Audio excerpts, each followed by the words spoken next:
And with that, it's 2 o'clock Central European summertime, and it's my great pleasure to welcome you all to a webinar on digital literacies with Dave. You wrote there, Dave White, which many of us know from the course literature we had for several years and the videos you produced back in your days in Oxford, I think. Yeah. And Dave and I were at the conference, at the OER 19 conference in Galway. Was it this spring? Yes. Yeah, this spring.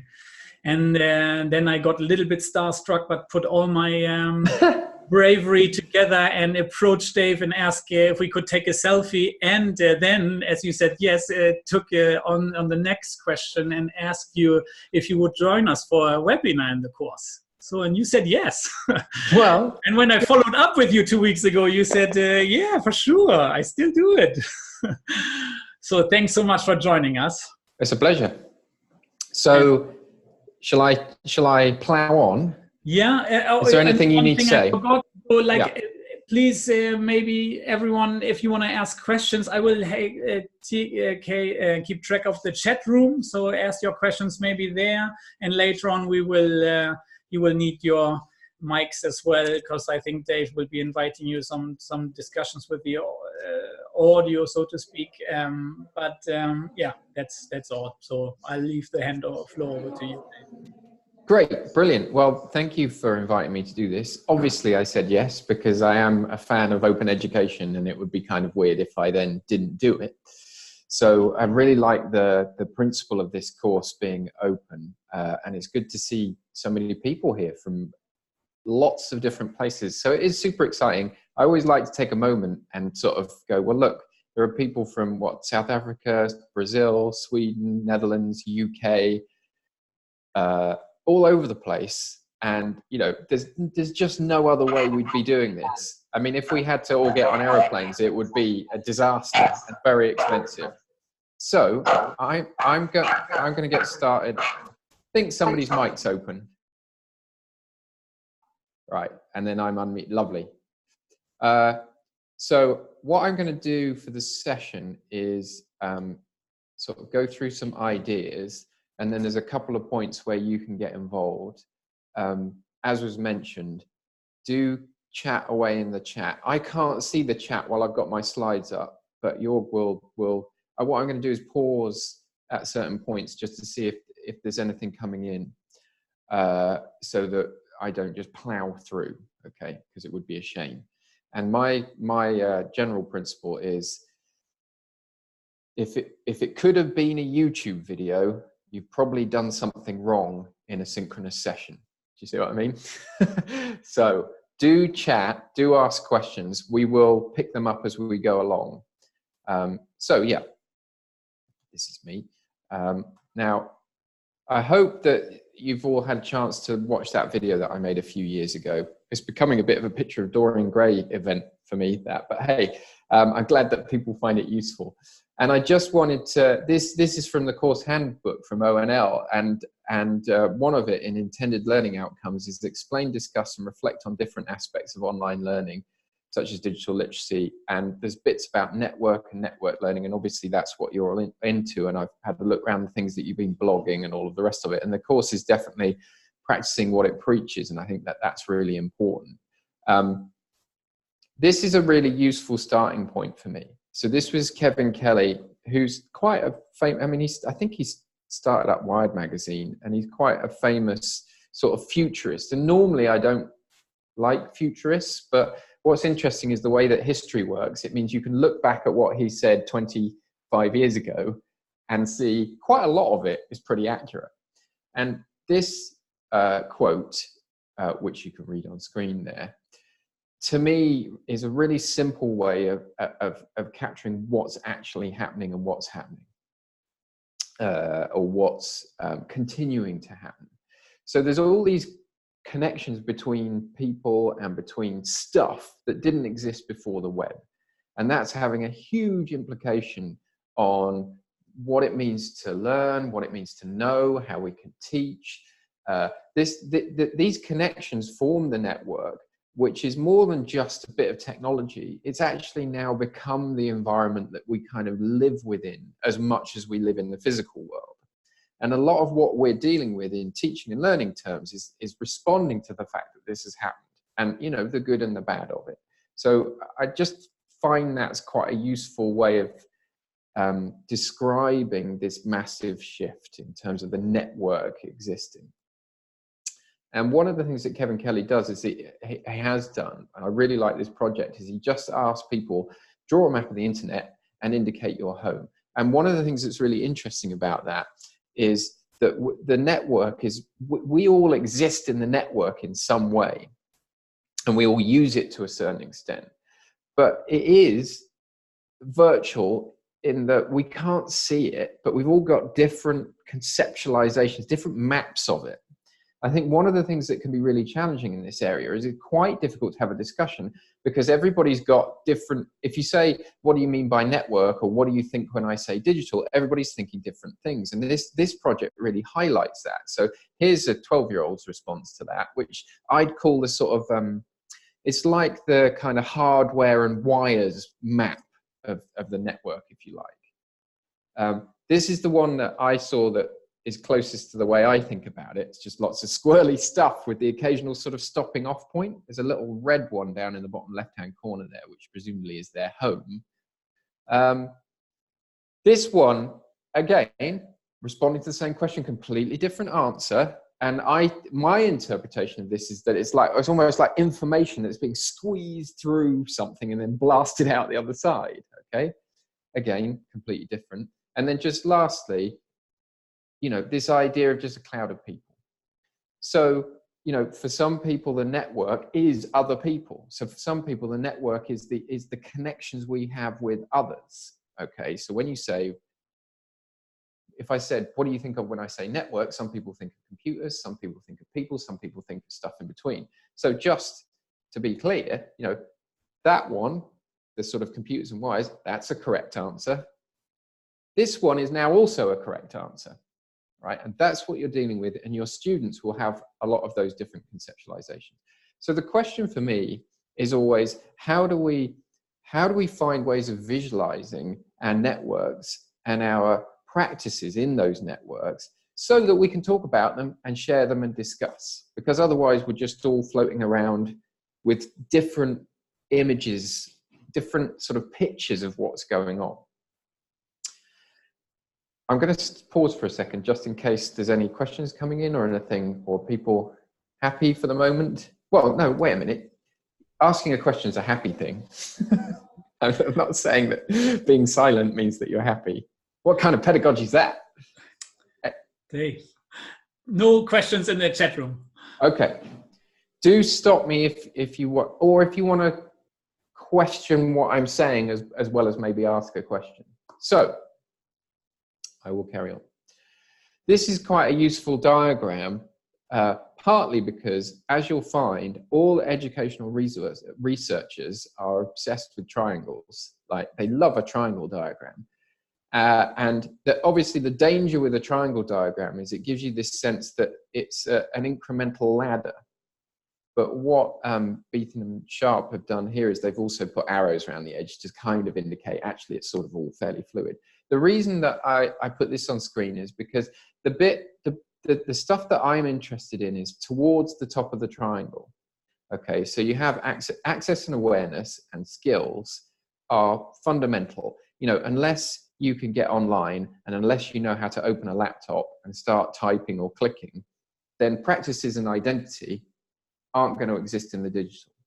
Okay, so I'm certainly not saying one's more important than the other. I think what I'm saying is that the area that I tend to deal with is towards the top of that triangle. Okay, but you need all of it to happen for it to make sense. What I find is that an awful lot, when we talk about learning and we think about students and we think about the digital network, a lot of what's going on is tied to identity. Who am I? How do I want people to see me? How am I going to connect? How do I demonstrate what I know? How do I want to appear in that world? Is something that students are actually quite anxious about, I'd say, and quite often look to us as educators to help them with. Okay, So this is way beyond learning some stuff. This is actually how am I expressing myself and what I know. And obviously that's quite a strong thing at University of the Arts London, but I think it's the same across the board. Dave, we had some questions now coming in. One, I don't know if that's a real question, but resident at the top, I guess you will be getting there. But then another question, my digital identity or my identity in the real world, which are you talking about? Okay, those are both good questions. I think that, the practices and identity, I think identity is going to be tied more to the resident end of the continuum because it's attached to your identity. And practices is across the whole lot. And then there's probably just like a foundation. You know that version of Maslow's hierarchy of needs has got like Wi-Fi written on the bottom of it. It's almost like access and awareness and the skills and the basic literacies to get started are sort of foundational to the whole thing.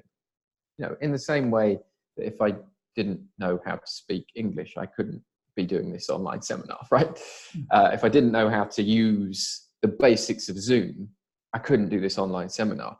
But I still need to have some kind of communication or pedagogical practice.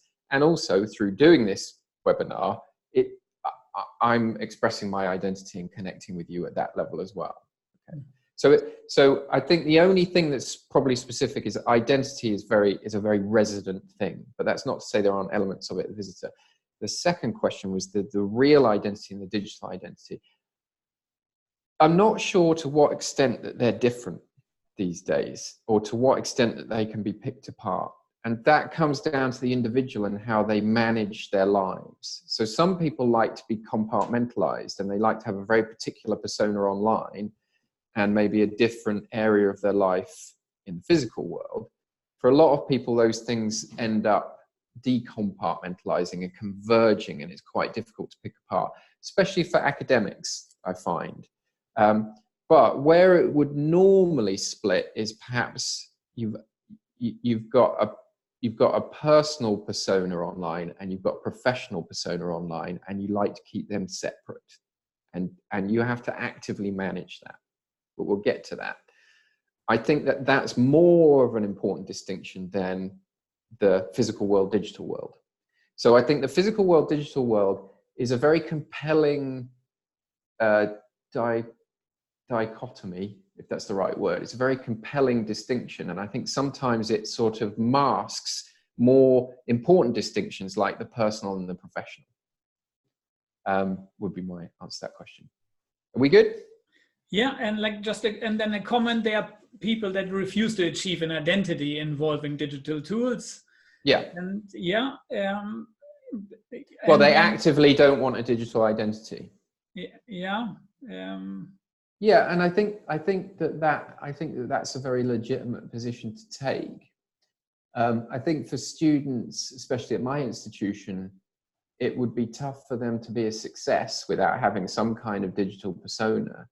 I think the question for me again is not so much whether they exist as a digital identity, but how active their digital identity is. So for a lot of students, they might be okay at posting things, but they wouldn't necessarily want to have a discussion about them. So in some senses, it's about whether they're prepared to be part of dialogue around who they are and their work, or whether they're just going to put stuff up there and say, email me. But I'd argue that most people have some kind of digital identity, even if they're just doing email. The most sparse VNR maps, visitor and resident maps I've ever seen, are ones that just have personal email, professional email. Still a digital identity of sorts, right? Was there something else you mentioned, or are we good? How does this, and I'm not exactly now sure what that's referred to, how does this affect the work as a teacher? And just a comment that there are definitely distinctions between professional and personal identity in both the physical and digital worlds, if they are different worlds. Yeah, I mean, the effects, I think, are up to you to consider in your own personal practice, but I think I'd say that it does mean that students' learning is more closely associated with their identity than it might have been historically, if we're asking them to operate in the network. And it very much depends on the kind of institution you're at and the kind of pedagogy there is within the course that you're teaching. And I think the real question for us as teaching practitioners is, do I want to take advantage of what the network allows me to do in terms of teaching and learning, and then the character of learning that my students might acquire or be involved in because we're doing it in a networked way, not in a hierarchical way? And that's an interesting question to answer. And it's not like there's a right or wrong there, but it's worth considering. I think for our students here, they really hope that as an institution, we'll help them develop their online identity, for example. I know that from research I've done here, which comes as a bit of a surprise. But I think also, if you ask the students, do you want your institution to help you with X? The answer is yes. It almost doesn't matter what the question is. There's almost nothing off the table now. Whereas I'd say like a decade ago, if you said to students, do you want us to help you develop your online identity? They'd have gone, no, that's my business. What are you talking about? But these things have converged more, I'd say, in terms of expectation. So I'll move on now. But those are really helpful questions, and it's just nice for me as a facilitator to know that people are out there. Excellent. So here's the question: digital natives. If you've watched the video, then you know what I'm talking about here. But what I want to do is just do a little activity, and we'll see how this goes. I think you're going to have to help me with the sharing here. But can you chuck that URL into the chat room so that people don't have to type it in? So what I'd like people to do is to go to that link where you'll find a whiteboard, and we'll see if this works. If it doesn't work, it doesn't matter. And when you get to the whiteboard, just type down your answer to that question. What do you think digital native means? And we'll just do that for a couple of minutes because there's a little bit of juggling that has to go on. But go to the whiteboard. What do we mean by digital native? Just your response, anything off the top of your head. And what we'll do is we'll share that whiteboard back into Zoom. So I'll stop sharing now, Jorg, and you can share the whiteboard in.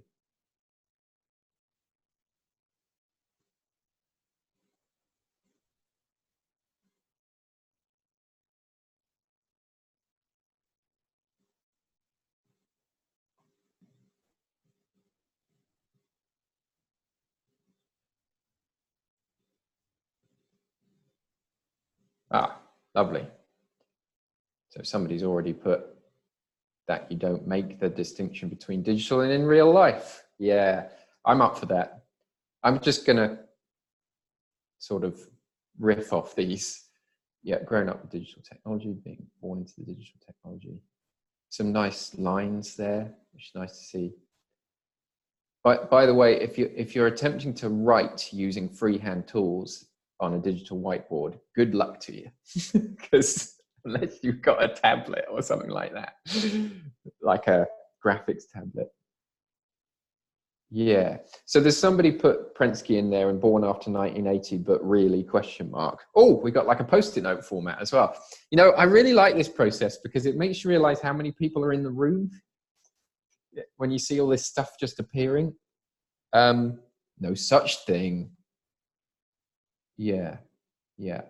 So there's a little bit there about age, and yeah, and there's a little smiley face. So, and somebody saying always very loudly.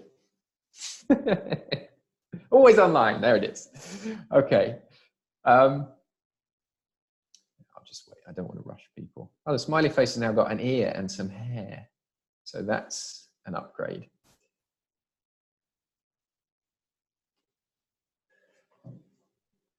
So that you can find your way around places on the net, comfortable using digital.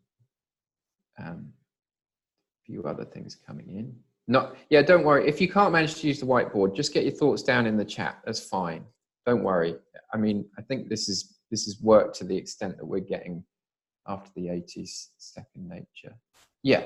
So what's interesting here is, I think there's a couple of things going on here. One of them is generational, in that we're sort of going, well, a digital native is somebody who's grown up with the technology all around them. And there's a couple of people who've said the 80s, which means that to be a digital immigrant, you've got to be quite old now, right? So I'm a digital native by Prensky's standard. So it's Mark Prensky proposed this idea of the digital native and the digital immigrant in around 2000, 2001. Hey, somebody's managed to write using the freehand tool, bornafter.com. Pretty good going. So here's the danger with that idea, and it is that whilst it wasn't a bad start, like I think it was, I don't want to be down on the idea in the sense that it got the ball rolling, it got people thinking about stuff. What it ended up coming to mean was, as I probably mentioned in the video, is like old people just don't understand technology. But the concept of old people is always shifting. And I think the net effect for us as educators was that for quite a few years, I'd say for 10 or 15 years, we assumed that the students coming into our institutions just knew how to use all of the technology and were comfortable with it. And this, we know, is not the case, okay?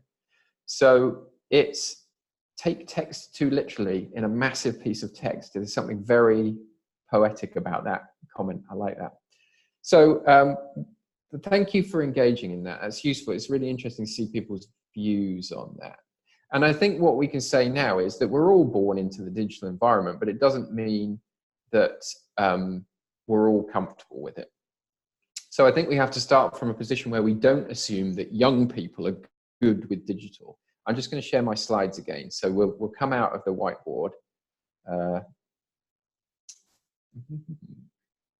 at that. That's quite slick, I thought.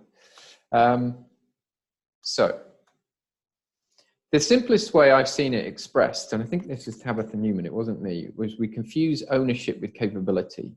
We saw the students arriving on campus or wherever with phones that were newer and better than ours, and we thought, well, they must be great at using those. But as we know, we're on our phones and on our laptops, we're good with the things that we need to be good at, and we don't know about the rest of it, okay? So I think the digital native idea served a purpose, but it then became kind of dangerous because we got too attached to it because we like the idea of a generation gap. And this is me about a year and a half ago on stage with Mark Prensky having a discussion, which was effectively an argument with him about all of this, which actually I found really hard, but it's in a blog post if you wanted to go and find it. And this is we did some research at my institution a little while back, and I just picked out a few things that kind of demonstrate that the students aren't actually, I mean, obviously questioning students as natural digital natives and reimagining them as visitor residents is a bit of a sort of blow my own trumpet. But some of the stats there that, a lot of students were anxious and didn't feel ready to share work online, and 32% of them were overwhelmed by the amount of information they got, and that they were confused by the blurring between professional and educational spaces and all the rest of it. This is where our students are coming from. And that's not to say that we shouldn't be encouraging students to be in the network more. It's to say part of our role as educators is to kind of facilitate that process.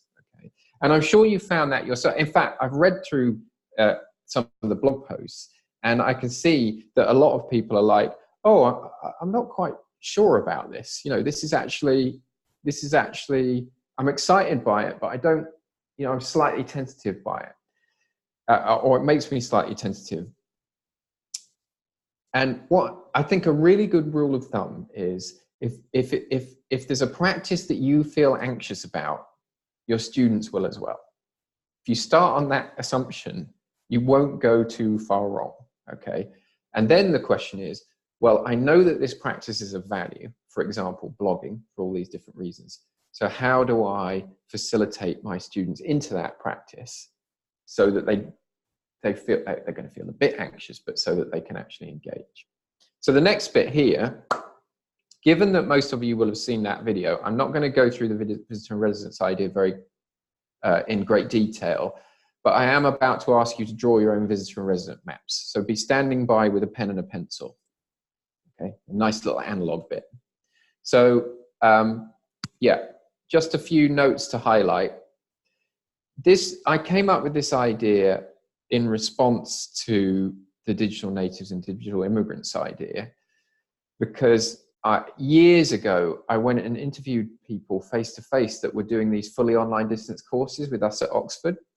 And it became clear, this was in the early days of social media, and it became clear to me that the people who didn't like Facebook weren't not doing Facebook because they were too stupid to do Facebook. They were not doing Facebook because they couldn't see the value of it. They couldn't see the value of that resident mode. They weren't interested in it, okay? And one of the reasons is because they already had a whole bunch of friends. They were already part of a network that they'd established in the physical world. I think perhaps what's different for our students is that their social network will fundamentally be, at least in part, in the digital already. So that's one thing that's changed over the years, just as an aside, is that I've seen more and more people have resident online modes of activity kind of before they've arrived at university than they used to. That doesn't mean that you can suddenly start asking them to do all crazy network things, though. So the point here is that this is a continuum, a sliding scale. We're not trying to say, oh, you're a visitor and you're a resident. The fact is we all do a little bit of both. You know this, I think. The visitor mode, the key thing is it doesn't leave a social trace. Interestingly, and this won't be in the video, what's come up more and more recently is people saying, yes, but I leave a data trace. And it's really fascinating how nobody cared about that until about 2 years ago. And then everybody was like, maybe the Russians are controlling all our elections. We don't know, but the Cambridge Analytica scandal, certainly in the UK, really flipped that. And I think our students are well aware of this now. And it doesn't stop them using the web a lot, but it does make them feel uncomfortable about it. And just to flip the comment I made earlier, I think it does for us too. So again, our experience is actually the same as our students when it comes to these kind of fundamental aspects of it. Interestingly, lurking in resident spaces, I think, is worth bringing out. For example, a lot of students will follow people in Twitter that are to do with what they're studying, but they'll never say anything in Twitter. But that doesn't mean that they aren't getting a lot out of it.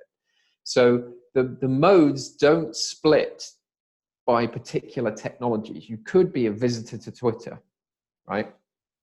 Just as you can be resident in email. Because it's about your mode of engagement, not about the technology.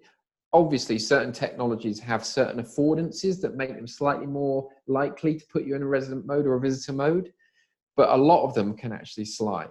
Resident mode, I think the useful thing to say about that is that it does leave a social trace. It's going to be connected to your identity, even if that identity is like an alternative persona. And this bit in the middle is really important as well to highlight again. So in the middle, there's a lot going on online that we don't see, but it's people being resident in terms of they're part of a community, but that community has a really known edge to it. So to a certain extent, that's what we're doing now, okay? Because the people who've arrived have arrived, right? It's an open session, but now we're kind of a stable group. We've got a bit of a sense of the people who are in here. And then perhaps where that breaks is if we post the recording later. Okay, but I think, there's lots of these environments with known networks of communities. I'd say a course at a university is a good example of a known network of a community. It's got a blurry edge, but it's got an edge. Okay, and then at the resident end, you're highly visible online. Anything you can Google your way to. Then we add context. So this in a way is how the mapping responds to those questions about different personas and identities. And I've found personal and institutional works really well, because that's how a lot of people, the context makes a lot of difference in terms of the mode. Interestingly, if you do this with students, a lot of them don't know what institutional means, but they do know what the course means. So you do personal and course, because the whole of the institution is essentially the course. So that's the grid. This is my map. I could go through it. You've seen the video. I think what I'm going to do, because my feeling is that you kind of understand what's going on here, I'm going to just leave I'll come back to that slide. But what I'm going to ask you to do, if you can put that into the chat window, what I'm going to ask you to do for a few minutes now, because we're doing okay on time, I think. So we're running for about an hour, is to grab a pen and a piece of paper or whatever you want to use, draw your version of your map, and then post it into that Padlet. And we'll see how we get on, okay? No need to rush. The tricky part of doing this online is that actually sometimes it's easier to do this when you're sat next to someone and you can go, what on earth is that guy talking about? You know, where would I put this and all the rest of it? You're going to have to do it in a slightly more separate way, but it does work. Give it a go. No wrong answers. And also a map's always evolving. So the moment you post it, you'll realize you've forgotten 20 things. It doesn't matter, okay? Has anybody, what I'm going to do is I'm going to stop sharing my screen so that I can see if anybody's got any questions. If you've got any questions about that process, do chuck them into the chat window there. And then in a few, yeah. Yeah, there was one question. Residence equals transparency? Question mark. Well, that transparency is a tricky word, isn't it? I think I'd say residence equals visibility. So, but the fundamental aspect of the resident idea is you're living out part of your life online. And so anything that you're doing in a resident mode is attached to your identity, okay? So for me, it's Twitter because it's me tweeting. And when I come out of Twitter, I leave that social trace. I leave a trace of myself, of my identity behind. And the other thing is blogging for me, which I do very infrequently, but it's very much my opinion. And it's the blog of Dave White, if you like. Yes. And then is this supposed to be within your XY axis continuum? Yes. So if I just share my slides again, see what I'm doing here is I'm playing a dangerous game where I'm not quite sure to what extent people have watched the video or taken it in. So here's the X and Y. So we've got visitor and resident on the horizontal and personal institutional on the vertical. And so, for example, the place where I'm most resident is Twitter. If you want to find me online, you go to Twitter, even to the point that people in my team now DM me in Twitter instead of emailing me. And we set up this webinar by doing that. And then my blog, Skype, that's changed a little bit. I used to have that on all the time because I used to have my own little office and at that time I was doing a lot of collaborations with people around the UK. So it was just like I was just in there and people could just say hi. And then over the other side, email personal up at the top left there because I don't really chit chat in email. It's not a social thing for me.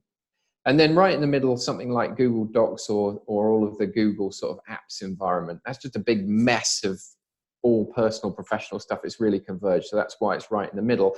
It's also right in the middle because quite often I'll be co-writing a Google Doc with someone or sharing something with someone.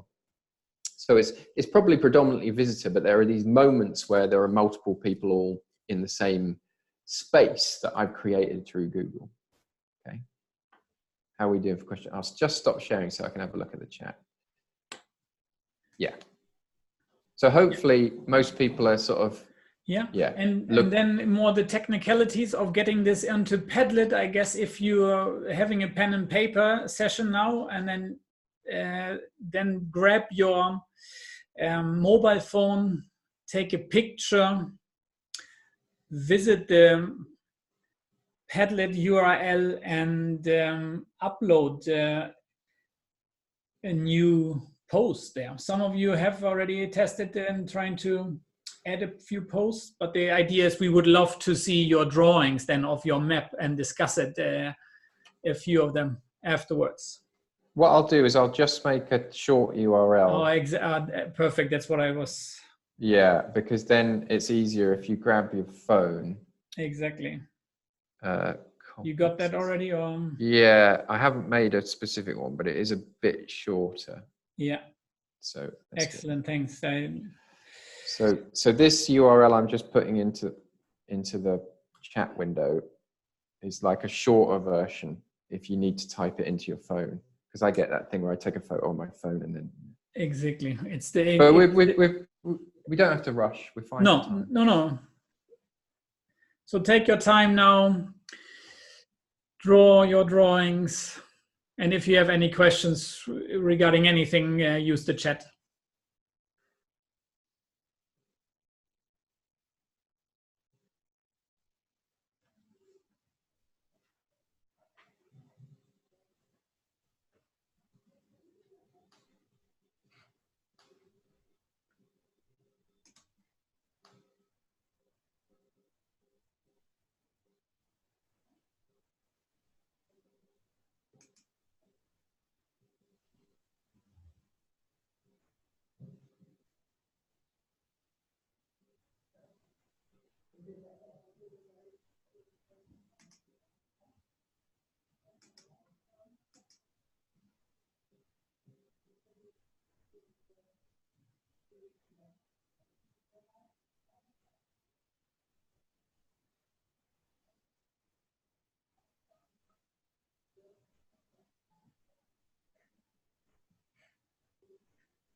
So there are some maps appearing.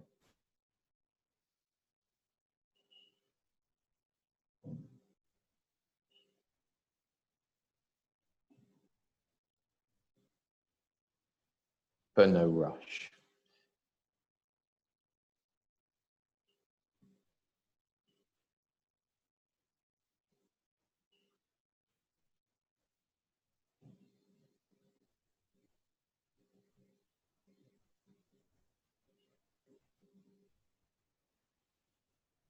So there's already a couple of examples. I'm not going to talk. I'm going to let you do your maps.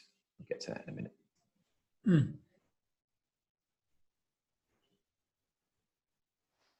I'm glad to see that the technology is working. So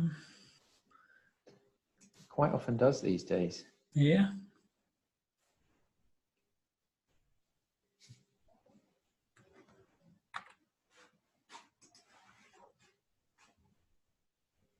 There's a whole map done by handwriting in digital there. I wonder if that's the same person that managed to handwrite on the whiteboard earlier. It must be. It's a rare talent. Definitely no digital native visitor. Well, I got one of these super fancy phones with the little stylus in, but man, do you use it? No. I just can't. I think I've just not ever really practiced, but it's just something I find really difficult. I bought a Surface Pro and also with a pen and thought like, and then I took a course in doing sketch notes for facilitating meetings. And that's difficult. That's difficult stuff. There's some really great maps coming through, actually.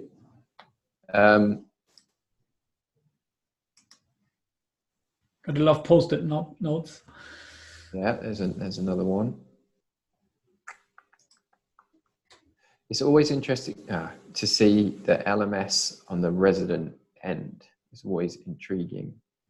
But well, I mean, because that doesn't happen by accident. You have to do something very particular.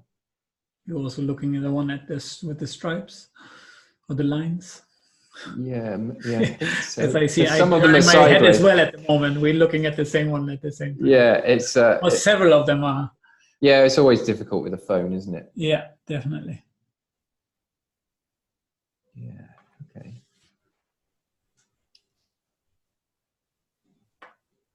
So we'll do this for a few more minutes. Yeah. But it's great to see some of these coming in. We don't need everybody to get their map into Padlet to then have a discussion, but I want to give people a bit of time. What's going on here? Yeah. Use a new system. Yeah. That must look pretty weird in the video, but hey. Awesome. Changing your perspectives. Oh yeah, this is what we do in the course. Yeah. It's completely changed my perspective.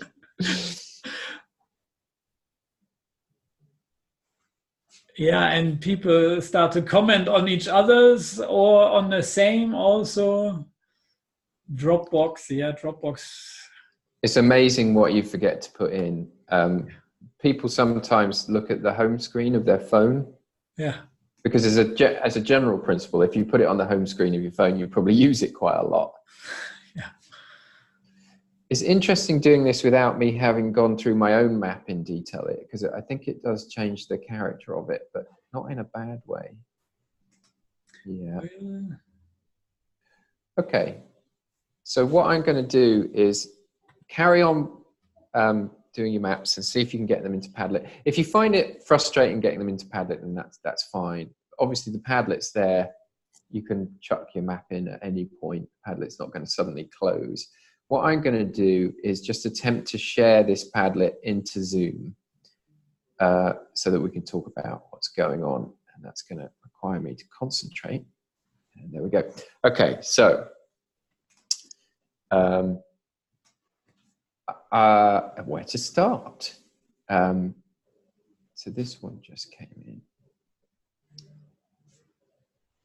So I'm just going to talk to if this is yours, then and you're happy to jump on the mic, then do, or into the text chat. I can't see it if you do it in the text chat, but when you do, don't forget to unmute your microphone. Yes. So if this is you and you want to get on the mic, now is your opportunity. If you prefer not to, that's fine. I think what's interesting here is that you've got Slack right down at institutional resident and Zoom, and I think that's Twitter. It looks like Tinder, but I suspect it's not. That would be weird. So I can only imagine that this is that the person who's done this map is actually running quite connected courses already, quite network courses already. The LMS there is kind of right in the middle, kind of a bit of both. And so I think what's happened over the years is I've seen more and more activity in the institutional resident quadrant, which is quite interesting. I can see it's. I don't know who it is, but I know it's from Karlstad. Yes. Yeah. Well, so there you go. Oh, hello. Hi. So it's me, Marie-Louise Jörg. Okay, I'll put it back on screen. I thought it was you. I saw you unmuting your microphone. Yeah, and it's so can you explain the Slack and what kind of things you're doing that make that resident institutional quadrant look like that? Actually, I think you were quite. I don't remember how you said it, but it's like I'm using Slack and Zoom rather. Well, in my work, I use it rather frequently. And it's not saying Tinder, it's Twitter. Yeah, that's what I thought. Yes. Okay, and then you've got this massively converged Facebook, Google Docs thing. So yeah. Facebook's like a mix of what, students, colleagues, friends, family. Yes. Yeah. And it's all a great mess. So that's what happens because that's what those big social media platforms sort of want to happen, is for everything to converge, because they want to be able to see all of these different networked identities all together. Mm-hmm. And I think with those kind of platforms, you've got to very kind of aggressively keep it separate by having different profiles and stuff like that. I can't manage it. Okay, is there anything else you want to say about your map? No, thank you. Okay, all right. In that case, let's have a look at a different map. Thank you for getting on the mic there. Thanks. This is obviously a completely random process at this point. I noticed this one here, and again, you're welcome to get on the mic if you want, that you've drawn a person, and I'm going to say it's a cat, but I might be wrong. Could be a dog. I don't think it's a child, but anyway, it's you and something else. And I don't know if that's sort of indicating, well, actually, I liked, my life is in the physical world for the most part, except for where it's digital, which is quite a nice little depiction of that, if I'm right. Well, it's I try to keep keep the digital out of my private life. There you go. Yeah. Yes. So, but I use a lot of different stuff. I didn't put in all the Adobe stuff that I'm doing, or the programs I try to learn, or the canvas that I work with at work, or any. But yeah, it's good to be undigitalized in the free time.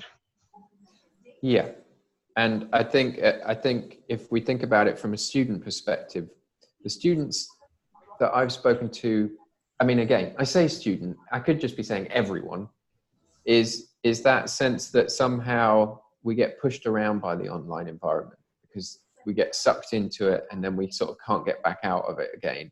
I know that my kids sometimes feel a bit like that, that actually, are they enjoying looking at their phone, or are they just looking at it because they're of fear of missing out or whatever it might be? And of course, you know, these are not ideologically neutral spaces, places like Facebook, Twitter, Instagram, Google.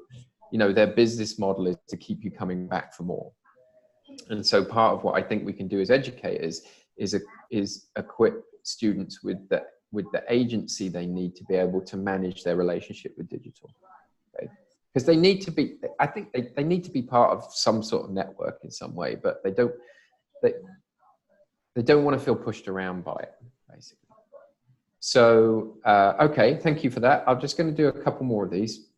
Please don't be disappointed if I don't get to your map, because we've got plenty in here.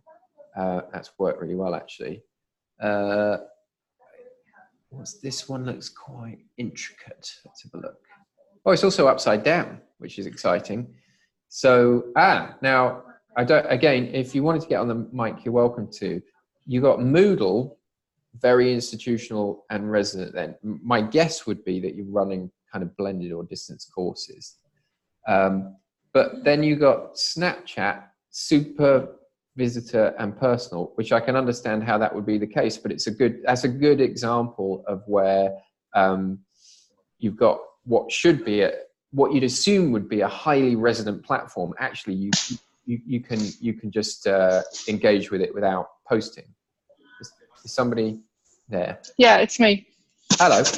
Hi. Do you want to talk to your upside down map? Yeah, it's up down because I just put it in randomly and it's how it appears. It's fine. Yeah, actually I use quite a bunch of tools with my kids and family, like WhatsApp is our family chat, but with Snapchat, this is entirely outside of my range. It's just my kids using it. Right. But even though now they seem too grown up for Snapchat already, I don't know. But Instagram is also a tool I really don't have an access to, although all the world seems to be on it. Yeah, so you're aware of it, and you might look at it occasionally, but you don't have a persona in it. No. In that sense. Yeah, I understand. I think it's interesting. Things like WhatsApp and Snapchat became very popular because you don't have to do a performance of identity that's quite so exhausting as you have all the time in Facebook. I think that's one of the reasons they became popular.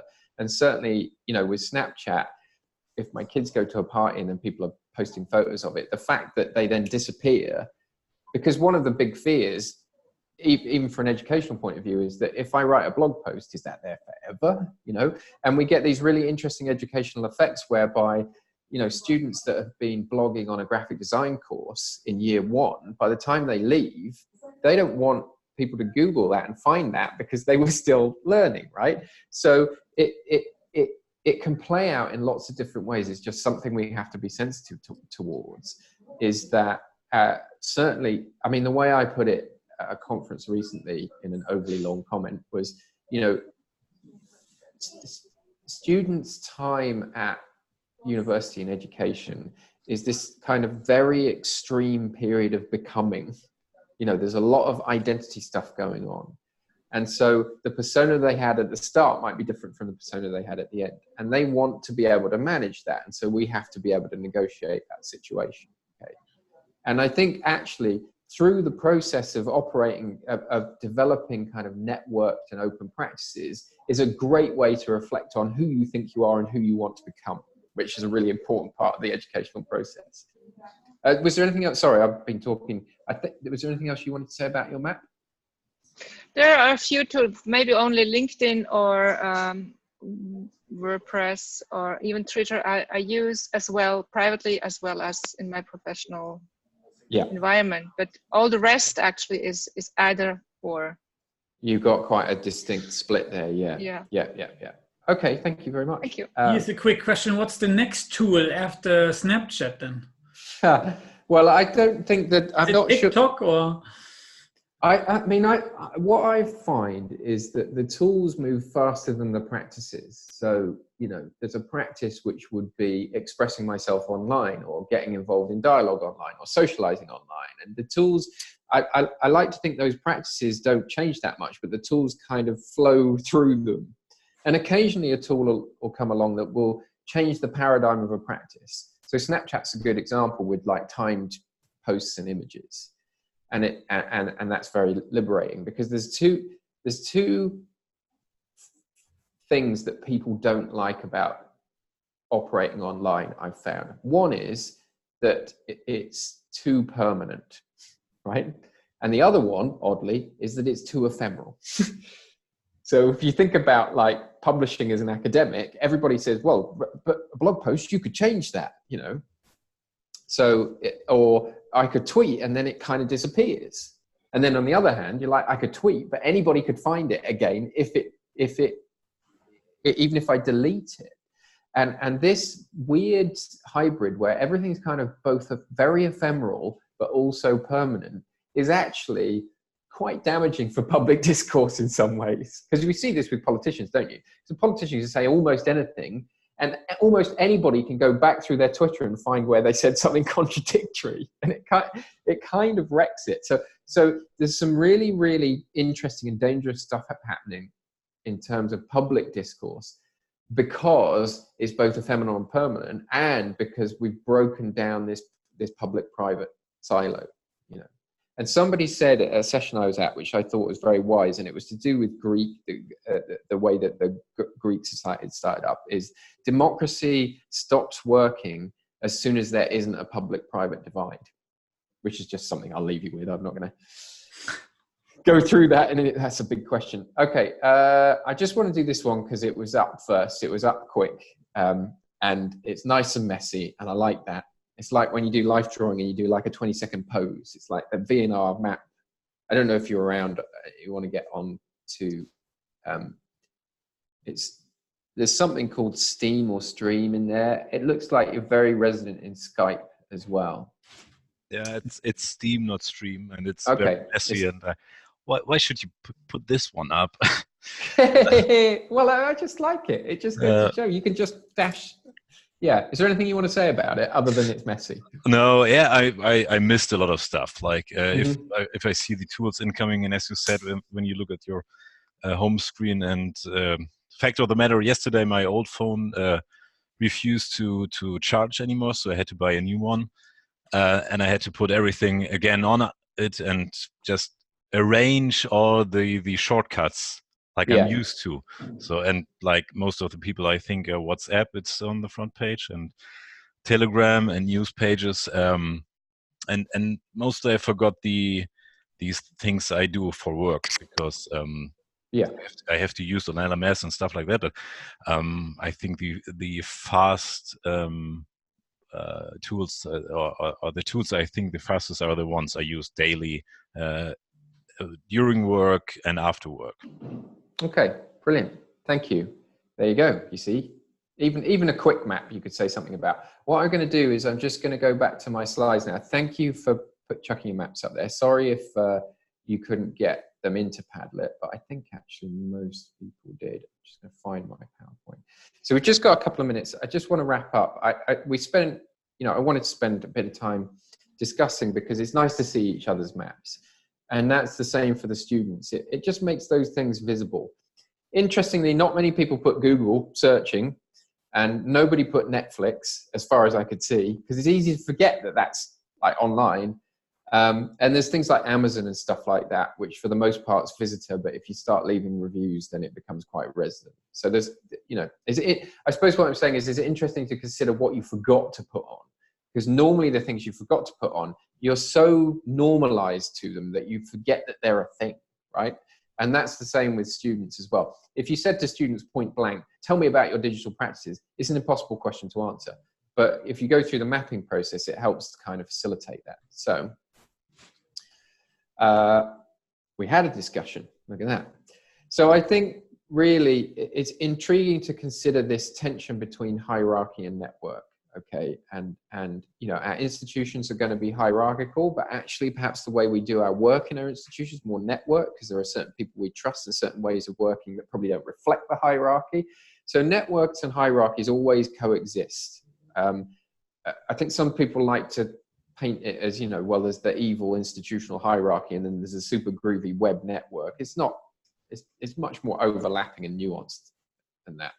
And also just to say about people's maps, you know, it's not like being more residents good or being more visitors good. It's just about reflecting on it. Interestingly, the kind of hierarchy network thing can also play out in terms of theory. Not quite, but certainly, you know, the network, that connectivism is an educational theory that definitely responds to the network existing. And here's a really nice example. I don't know who blogged this, but here's a really nice example of somebody in one of the blogs on ONL, and I just wanted to post it. It's a public blog, which is why I put it in here. If it had been anything other than public, I wouldn't have just grabbed it in here. But I just think it's really interesting that they said, I don't do that much resident stuff is effectively what they're saying, but also I'm comfortable saying, no, I don't want things eating up my time, and it's about a choice, okay? And that would be my major message. It's about a choice. And a lot of what we can do with our students is equip them with the ability to make those choices. So I'm not going to sit here and say Instagram's good or bad. What I'm going to say is, what do you think you're trying to achieve? And do you feel like you've got some agency in it? Or do you feel like you're being walked all over by it? Who do you want to connect with and why? And just always having those moments of reflection. And another key point here, this is from way back, the first mapping session I did, and I immediately noticed that Facebook was in lots of different places. And that's because the platform doesn't mandate the mode of engagement. So you can be a visitor in Facebook, as we're saying, we can be more resident-y. That's important when you're talking to your students, because saying, do you use Twitter, doesn't necessarily tell you what mode they're in or what they're comfortable with. So you have to dig a little bit deeper. I'm about to flick through lots of maps, which I didn't need to show you because we had a lovely discussion. The next thing that you can do is you can annotate the maps. So you can write a commentary around them. This person's got a kind of consumer creator thing. They've added an extra layer to it. You know, there's lots of different ways people do things. There's another one there that's fairly illegible. Arrows. This person claimed not to be a graphic designer. I think sometimes the arrows between things are quite interesting. You know, how one area flows into another. So I'll tweet and then I'll blog and then I'll do a conference presentation or whatever it might be, make a video. Lots of arrow, that's a combination. This one I like, and I don't think I mentioned it in the videos, but that pink area is ideal self, not real. So it's like aspirational. It's an area of practice that they wanted to do more of.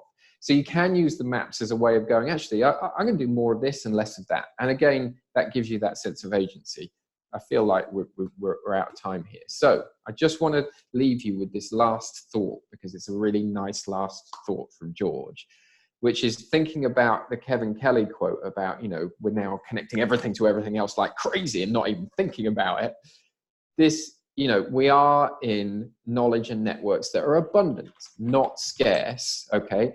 And so, you know, we teachers are the arbiter of connections. Just feels like a really positive response to the network in an educational sense. And that would be in contrast to we teachers are people who gatekeep knowledge and validate knowledge and then put it into your head.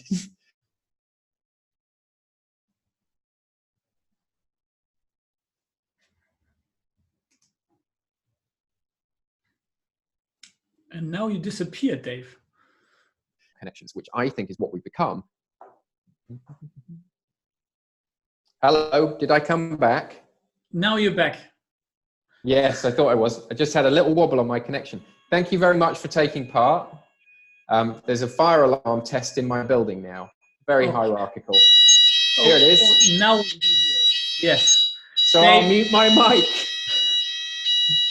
Dave, thanks so much. It was a pleasure to have you around. You got to run out the building now, or? Well, this is a live event with ONL, or was, so things happen. I actually have to evacuate the building. I don't think this is a test. So I'm glad it happened when it happened. Thank you for taking part. I hope you enjoy the rest of the course. Thank you so much, Dave, and for everyone else joining.